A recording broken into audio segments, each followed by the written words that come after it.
Okay. இன்னைக்கு என்ன பார்க்க போறோம்னா, solo farming in the tower chapter 117 தான் பார்க்க போறோம். ஏற்கனவே 116 அப்லோட் பண்ணிட்டேன். செக் பண்ணலாம். செக் அவுட் பண்ணுங்க. இப்ப நம்ம ஸ்ட்ரெயிட்டா வீடியோக்குள்ள போயிடலாமா? இப்ப ஸ்டார்ட்டிங் சீன்ல என்ன காமிக்கிறாங்கன்னா, நம்ம குட்டி கரடி, பெரிய கரடி, தவக்கலை இவங்கலாம் தூங்கிட்டு இருக்காங்க. யாரோட மேஜிக் மூலியமான்னு பார்த்தீங்கன்னா, நம்மளோட டவர் மேனேஜர் ஐலீன் மூலியமா. ஸோ, இதுக்கப்புறம் குட்டி கரடி மட்டும் எந்திரிக்கிறான். எந்திரிச்சு பார்த்தா தான் தெரியுது, நம்ம ஐலீனும், ஹீரோவும் பார்த்தீங்கன்னா வானத்துல இருக்காங்க. இத பார்த்துட்டு குட்டி கரடி நினைக்கிறான், ஏஞ்சல் தான் போல அப்படின்னு சொல்லிட்டு இப்ப ரிலீஃபா தூங்குறான். ஏன்னா ஹீரோவுக்கு தான் எதுவும் ஆகலைன்னு சொல்லிட்டு. இதுக்கப்புறம் நம்மளுடைய டவர் மேனேஜர் ஐலீன் சொல்றாங்க, என்னால தான் பார்த்தீங்கன்னா அதெல்லாம் நடந்துச்சு. நான் கொஞ்சம் சீக்கிரம் வந்திருக்கணும் அப்படின்னு சொல்லிட்டு மன்னிப்பு கேட்டுட்டு இருக்காங்க. ஹீரோ கண்ணு முழிச்சுட்டு சொல்றான், இதெல்லாம் உன்னால நடக்கல அப்படிங்கிற மாரி. இதுக்கப்புறம் பார்த்தீங்கன்னா, ஐலீனோட கைய காமிக்கிறாங்க. அவங்க ஒரு மேஜிக் யூஸ் பண்ணியிருப்பாங்கல்ல. ஸோ அந்த மேஜிக்னால பார்த்தீங்கன்னா, அவங்களோட கை மறுபடியும் பார்த்தீங்கன்னா, டிராகன் உருவத்துக்கு போகுது. ஸோ அத நினைச்சு ரொம்ப ஃபீல் பண்ணி அழுக ஆரம்பிக்கிறாங்க. என்னால பார்த்தீங்கன்னா, ஒரு நார்மல் ஹியூமனா வரவே முடியலையே. இதேமாரி உன்னைய பார்க்கணும் தான் இங்க வந்தேன் அப்படின்னு சொல்லிட்டு இப்ப அவங்க அழுதுட்டு இருக்காங்க. அந்த நேரத்தில பார்த்தீங்கன்னா, ஹீரோ வந்துட்டு கண்ணீர உடைச்சுட்டு, "நீ ரொம்ப அழகா இருக்கிற" அப்படிங்கிற மாரி ஹீரோ சொல்ல ஆரம்பிக்கிறாப்புல. இத கேட்டுட்டு நம்மளுடைய ஐலீனா பார்த்தீங்கன்னா, ரொம்ப சந்தோஷப்பட்டுட்டு இருக்காங்க. இதுக்கப்புறம் பார்த்தீங்கன்னா, மறுபடியும் ஹீரோவும் அந்த தூக்க நிலைமைக்கு போயிடுறான். இதுக்கப்புறம் நம்ம டிராகன் குயின் வந்து ரொம்ப வருத்தப்படுறாங்க. ஏன்னு பார்த்தீங்கன்னா, இந்த இன்கிரெடிபிள் பாடிங்கிற ஒரு ஸ்கில் வந்துட்டு ஹீரோவுக்கு நம்ம டிராகன் தான் குடுத்துருப்பாங்க. குடுத்த உடனே பார்த்தீங்கன்னா, ஹீரோவுக்கு வந்துட்டு பாடி என்னைக்குமே பார்த்தீங்கன்னா, டிஸ்ட்ராய் ஆகவே ஆகாது. ஆனா என்ன, அதுக்கு பதிலா வலியெல்லாம் பயங்கரமா குடுக்கும். ஸோ, அதெல்லாம் பார்த்தீங்கன்னா, ஹீரோ ரொம்ப வலிய அனுபவிச்சிருப்பான் அப்படின்னு சொல்லிட்டு இப்ப அவங்க அழுவ ஆரம்பிக்கிறாங்க. இதுக்கப்புறம் பார்த்தீங்கன்னா, "நான் உன்னை ஹீல் பண்றேன். நான் உன்னை பத்திரமா பார்த்துக்கிறேன்" அப்படிங்கிற மாரி சொல்லிட்டு இருக்காங்க. இதுக்கப்புறம் பார்த்தீங்கன்னா, நார்மல் கொரியன் டிராமால வர்ற மாரி தான் ஒரு கிஸ் குடுக்குறாப்புல ஒரு சீன கொண்டு வர்றாய்ங்க. குடுத்தாங்களா இல்லையாங்கிறத நெக்ஸ்ட் சாப்டர்ல தான் பார்க்கணும்னு நெனைக்கிறேன். இதுக்கப்புறம் பார்த்தீங்கன்னா, நம்மளுடைய 55வது ஃப்ளோர காமிக்கிறாங்க. அந்த ஃப்ளோர்ல பார்த்தீங்கன்னா, நம்ம ப்ளூ மூன் இருக்குது. ஸோ, அவன் வந்து சொல்லிட்டு இருக்கான், "ப்ளூ மூன் இன்னும் கொஞ்ச நேரத்தில முடிய போகுது." அப்படிங்கிற மாரி நம்ம கிரீட் வந்து சொல்லிட்டு இருக்காப்புல. "நல்ல வேளை இங்க மேஜிக்கல் பேரியர் இருக்கு. மேஜிக்கல் பேரியர் இல்லன்னா நானும் ப்ளூ மூனால அஃபெக்ட் ஆயிருப்பேன்." அப்படின்னு சொல்லிட்டு ஜூஸ் குடிச்சிட்டே இருக்கிறாப்புல. இந்த ப்ளூ மூன் மேஜிக்கல் பேரியர் எதுக்கு யூஸ் பண்ணியிருக்காங்கன்னு பார்த்தீங்கன்னா, அங்க ஒர்க்கர்ஸ் எல்லாம் இருப்பாங்கல்ல, அவங்க டெய்லியும் ஒர்க் பண்ணணும். ப்ளூ மூன் அன்னைக்கு கூட ஒர்க் பண்ணணும் அப்படிங்கிற பட்சத்தில, நம்ம ராபிட்ஸ்லாம் போட்டு வேலை வாங்கிட்டு இருக்காய்ங்க. இதெல்லாம் பார்த்தீங்கன்னா, அவங்க கண்ட்ரியோட கண்ட்ரோல்ல. இதுக்கப்புறம் பார்த்தீங்கன்னா, நம்ம கிரீட் வந்துட்டு பேச ஆரம்பிக்கிறாப்புல. அதாவது அண்டர் கிரவுண்ட் ஒரு டஞ்சன்ல இருக்கிறாப்புல. ஒருத்தன கட்டி போட்டுக்கிட்டு. அது வேற யாரும் கிடையாது, சரத்து தான். ஸோ, அவன் வந்து சொல்லிட்டு இருக்கான், "என்னப்பா உங்க அப்பா மேல உனக்கு பாசமே இல்ல போலயே! உங்க அப்பா எதுவுமே பண்ண மாட்டேங்கிறான்." அப்படின்னு சொல்லிட்டு நம்மளுடைய கிரீட் வந்துட்டு நம்மளோட செரத்த கலாய்ச்சிட்டு இருக்காப்புல. இந்த இடத்துல செரத் வந்து சொல்ல ஆரம்பிக்கிறான், "எண்ணம் போல தான்டா வாழ்க்கை. அதே மாரி தானே நடக்கிறதும். இன்னும் கொஞ்சம் நேரத்தில நீ அடி வாங்குவ பாரு." அப்படிங்கிற மாரி அவன் சிரிச்சுட்டே சொல்லிட்டு இருக்கான். இதுக்கப்புறம் கிரீடோட கோட்டையோட கேட்ட தான் காமிக்கிறாய்ங்க. அந்த கேட்ல பார்த்தீங்கன்னா, 2 பன்றிகள் வந்துட்டு காவல் காத்துக்கிட்டு இருக்காய்ங்க. அந்த டயத்துல ஒருத்தன் சொல்றான், "கிரீட் இருக்கனால தான் இவ்வளோ நல்ல வேலை இருக்குது. இவ்வளோ நல்ல ஜாப் இருக்குது. அவர் இருக்கனால தான் இந்த ஃப்ளோரே செழிப்பா இருக்கு." அப்படிங்கிற மாரிலாம் அங்க இருக்க ஒரு சோல்ஜர் சொல்றான். இன்னொரு சோல்ஜர் சொல்றான், "ஆமாங்க." அப்படின்னு சொல்லிட்டு அவன் தூங்குற நிலைமைக்கு போறான். "எனக்கு என்னன்னு தெரியல, தூக்கு தூக்கமா வருது." அப்படின்னு அவன் சொல்லிட்டு இருக்கான். பார்த்தீங்கன்னா, நம்ம பையனும் இருக்கான்ல, அவன் தான் ஸ்லீப் மேஜிக் யூஸ் பண்ணிட்டு இருக்கான். அத பார்த்துட்டு அவனும் பார்த்தீங்கன்னா, மயங்கி கீழ விழுந்துடுறான். இதுக்கப்புறம் இன்னொரு சோல்ஜர் இருப்பான்ல, அவன் வந்துட்டு, "டேய் யார்றா நீங்க? என்ன தைரியம் இருந்தா என்ன ஆளே அடிச்சு போட்டுருப்பீங்க. என்ன தைரியம் இருந்தா ஸ்லீப் மேஜிக்லாம் யூஸ் பண்ணுவீங்க?" அப்படின்னு கேட்டுட்டு இருக்கான். "ஸ்லீப் மேஜிக் தானே யூஸ் பண்ணக்கூடாது. இப்போ உன்னை அடிச்சு போடுறேன்டான்னு" சொல்லிட்டு, அவன் பார்த்தீங்கன்னா, உல்ஃப் பின்னாடி வந்து ஒரே அடி தான் அவன் பார்த்தீங்கன்னா, அங்கேயே மயக்கம் போட்டு விழுந்துடுறான். ஃபைனலா பார்த்தீங்கன்னா, 2 பேரையும் இப்ப அடிச்சு மயக்கம் போட வச்சாச்சு. இதுக்கப்புறம் பார்த்தீங்கன்னா, நம்மளோட ஆட்கள காமிக்கிறாங்க.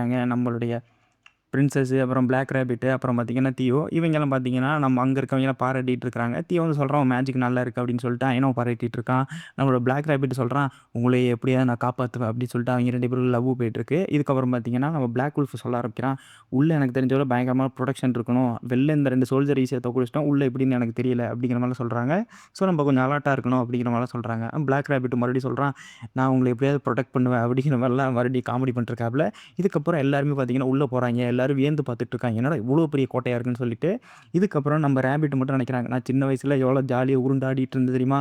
ஆனா இப்ப என்னைய கேவலப்பட்டு இங்க வர வச்சுட்டாய்ங்களே!" அப்படிங்கிற மாரி அவங்க மனச வருத்தப்பட்டு பேசிட்டு இருக்காங்க.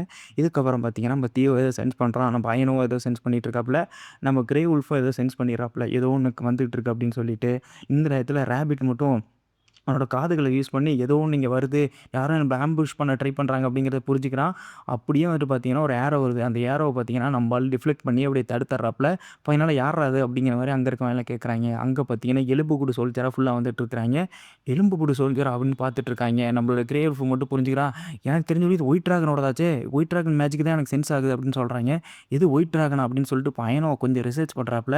ரிசர்ச் பண்ணி பார்த்தா தான் தெரியுது. இது வந்துட்டு பார்த்தீங்கன்னா, ஏன்ஷியன்ட் புக்ல இத பத்தி போட்டிருக்கும். இதேமாரி பார்த்தீங்கன்னா, டிராகன் போனாலே இதெல்லாம் உருவாக்கியிருப்பாய்ங்க. ஸோ டிராகன் போன சோல்ஜர்ஸ் வந்து என்ன சொல்லுவாங்கன்னா, டிராகன் ஃபேங் சோல்ஜர்ஸ்ன்னு சொல்லுவாங்க அப்படிங்கிற மாரிலாம் அயனோ எக்ஸ்பிளைன் பண்ணிட்டுருக்கான். ஆமா, இத எப்படி தோற்கடிக்கிறது? இத எப்படி நம்ம அழிக்கிறது? அப்படின்னு நம்மள பிளாக் ராபிட் கேட்குறான். அத பார்த்துட்டு அயனோ சொல்றான், இத மேஜிக்காலயோ இல்ல வந்துட்டு ஃபிசிக்கலாவோ வந்து எதையும் பிரேக் பண்ண முடியாது. ஏன்னு பார்த்தீங்கன்னா, இவங்க எப்போதும் ஆக்டிவா தான் இருப்பாய்ங்க. அதேமாரி பார்த்தீங்கன்னா, நம்ம என்ன அட்டாக் பண்ணாலும் அவங்களுக்கு வந்துட்டு எதுவுமே நடக்காது. அப்படிங்கிற மாரிலாம் அயனோ சொல்லிட்டு இருக்கான். இத எதிர்க்கிறது ரொம்ப கஷ்டம். எனக்கு தெரிஞ்சு கிரீடு கிட்ட எப்படி இவ்வளோ பெரிய மேஜிக் இருக்கும்? இவ்வளோ டிராகன் பால கலெக்ட் பண்ணியிருப்பான் அப்படிங்கிற மாரி அவங்க யோசிச்சுட்டு இருக்காங்க. நம்மளுடைய அயன் வந்து நினைக்கிறான், இதுக்கெல்லாம் வாய்ப்பே இல்லையேன்னு சொல்லிட்டு, இதுக்கப்புறம் பார்த்தீங்கன்னா, இப்ப எல்லாரும் அட்டாக் பொசிஷன்ல போறாய்ங்க. இந்த டயத்துல தான் பார்த்தீங்கன்னா, கிரே வுல்ஃப் சொல்ல ஆரம்பிக்கிறான், "நான் இவைங்கள பார்த்துக்கிறேன். நீங்க கிரீட கண்டுபிடிக்கிற வேலையில பார்த்துக்கங்க" அப்படின்னு சொல்லிட்டு இருக்கான். "நீ எப்படி தனியா சமாளிப்ப?" அப்படிங்கிற மாரி நம்ம தியோ கேட்குறான். அத கேட்டுட்டு சொல்றான், "நான் தனி ஆளு கிடையாதாம்மா" அப்படின்னு பின்னாடி பார்க்குறான். பின்னாடி பார்த்தீங்கன்னா, நம்ம பிளாக் வுல்ஃப் வந்துட்டு சப்போர்ட்டுக்கு வர்றாப்புல. இப்ப ஒரு கிரே வுல்ஃப், ஒரு பிளாக் வுல்ஃப சேர்ந்துக்கிட்டு இந்த டிராகன் சோல்ஜர சமாளிக்கலாம் அப்படிங்கிற மாரி ஒரு எண்ணத்துல வர்றாய்ங்க. இப்ப அவங்க 2 பேரும் டீல் போட்டுக்கிறாய்ங்க. இதுக்கப்புறம் பார்த்தீங்கன்னா, 3வது டீல் போட வர்றது தான் பிளாக் ராபிட். பிளாக் ராபிட் வந்து சொல்றான், "நானும் உங்க கூட இருக்கிறேன்" அப்படிங்கிற மாரிலாம் சொல்றான். நம்ம பிளாக் வுல்ஃப் வந்துட்டு என்ன தெரியுமா பண்றான், தள்ளி விட்டுறான். "அவங்கள யார்றா பாதுகாக்கிறது? போய் அவங்கள பாதுகாக்கிற வேலைய பார்றா" அப்படின்னு சொல்லிட்டு தள்ளி விட்டுறாப்புல. இதுக்கப்புறம் பார்த்தீங்கன்னா, குயின் வந்துட்டு நம்ம பிளாக் ராபிட்ட புரொடெக்ட் பண்றாப்புல. ஏன்னா, அவங்க 2 பேருக்குள்ள லவ் ஓடிட்டு இருக்குல்ல. ஸோ, அதனால தான். இப்ப என்ன அயனோ வந்து பிளான் பண்றான். டீம் 1, டீம் 2ன்னு இருக்கட்டும். டீம் 1 யாருன்னு பார்த்தீங்கன்னா, நம்ம பிளாக் வுல்ஃபும், நம்ம கிரே வுல்ஃபும் இவங்க 2 பேரும் பார்த்துக்குவாங்க. டீம் 2 நம்ப தான். இங்க இருக்கிற டிராகன் சோல்ஜர்ஸ நம்ம எதுவுமே பண்ண முடியாது. ஸோ, நம்ம கிரீட தோற்கடிச்சாலே போதும், இவங்களும் தோத்துருவாய்ங்க. ஸோ, நம்ம அந்த வேலைய பார்த்துக்கலாம்னு சொல்லிட்டு, இப்ப டீம் 1ம், டீம் 2ம் பிரியிறாய்ங்க. டீம் 1 வந்து என்ன தெரியுமா நெனச்சிட்டு இருக்கிறாய்ங்க, நம்மளுக்கு தெரிஞ்ச வரை இங்க சாவு தான் அப்படிங்கிற மாரி நெனச்சிட்டு இருக்காங்க. "ஏன் அப்படி சொல்றேன்னு?" பிளாக் வுல்ஃப் கேட்குறான். அத கேட்டு சில்வர் வுல்ஃப் என்ன தெரியுமா சொல்ல ஆரம்பிக்கிறான், "ஒரு காலத்தில நானும் கிரீடு கீழ தான் ஒர்க் பண்ணிட்டுருந்தேன். இப்ப கிரீடோட ஆட்கள் மூலியமா நான் சாக போறேன்" அப்படிங்கிற மாரிலாம் சொல்லிட்டு இருக்கான். "கவலைப்படாத, செத்தா சேர்ந்தே சாவோம், இல்லைன்னா 2 பேரும் பொழப்போம்" அப்படிங்கிற மாரி அவங்க 2 பேருக்குள்ள பேசிட்டு இருக்காய்ங்க. இதுக்கப்புறம் ஒரு மிகப்பெரிய கேட்ட காமிக்கிறாய்ங்க. அந்த கேட்ட உடைச்சுக்கிட்டு யார் வர்றதுன்னு பார்த்தோன்னா, நம்ம டீம் 2 தான். டீம் 2 பார்த்தீங்கன்னா, ரொம்ப அக்ரெசிவா நடந்துக்க ஆரம்பிக்கிறாய்ங்க. அதுவும் அயனோட மேஜிக்லாம் எங்க பார்த்தாலும் யூஸ் பண்ணிக்கிட்டே வந்துட்டு இருக்கான்.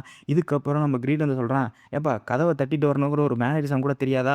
அப்படின்னு சொல்லிட்டு இருக்கான். அதுக்கப்புறம் பார்த்தீங்கன்னா, நம்ம கிரீட் என்ன தெரியுமா பண்றான், அவனும் ஒரு கோடாரி எடுத்துக்கிறான். "சரி நம்ம 2 பேருக்குள்ள ஃபைட்டுன்னு நடக்கிறதுன்னு ஆயிப்போச்சு. ஃபைட்ட நம்ம பார்த்துருவோம்" அப்படிங்கிற மாரி சொல்லிட்டு இருக்கான். ஆனா அயனும் பேசக்கூட விடல. அப்படியே பார்த்தீங்கன்னா, ஃபயர் பால் மேஜிக்க யூஸ் பண்றான். "இதோட உன் கதை முடிஞ்சுதுடா" அப்படிங்கிற மாரி நம்ம அயனும் ஒரு வெறித்தனமான டயலாகோட நிப்பாட்டுறாப்புல. இதோட இந்த சாப்டர் முடிச்சிடுறாங்க. நான் சீக்கிரம் அடுத்தடுத்த சாப்டர் அப்போ ட்ரை பண்றேன். அடுத்த சாப்டர் பார்த்தீங்கன்னா, இனிமே அடுத்த வியாழக்கிழமை தான் வரும். ஸோ, அதவரையும் வெயிட் பண்ணுங்க. ஓகே, பாய்.